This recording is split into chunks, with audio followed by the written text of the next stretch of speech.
আমাকে 60 বছরের বুড়া মিয়া এক কথা উত্তর দিয়ে দিছে, বুঝলে বয়স হয়ে গেছে, ওনার পিতান কইয়া লাভ নাই, কোরআন শরীফ অশুদ্ধ, সূরা কেরাত অশুদ্ধ, থাক আর কি করার আছে, যা আছে তাই কোন রকম আল্লাহ আল্লাহ কইরা কবরে যাইতেন নিস। আহারি এক বুজুর্গ বলছিল, আমি কিতাবে পড়ছি যে হে আল্লাহর বান্দা, দুনিয়া থেকে কোন রকম, তো বারবার বলতে পারছো একটা কথা, যে যদি কোন রকমে কবরে যাইগা, মানুষ বিরক্ত হইয়াও বলে যদি মরে যেতাম, মানুষ দুঃখ কষ্ট অনেক সময় বলে যদি মরে যাইতাম, মহিলারা অস্থির হইয়া, মহিলারা বেশি বলে এতে মরে গেলে ভালো আসিল। তো ওই আল্লাহর ওলি বলছে, হে বাবা, হে আল্লাহর বান্দা,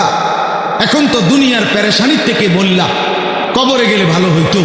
কিন্তু কবরে গিয়ে যখন আযাব শুরু হবে তখন কি বলবো, এবার কোথায় গেলে ভালো হইতো? এখন তো দুনিয়ার থেকে বললাই, তখন কি বল, তখন কি বলেন?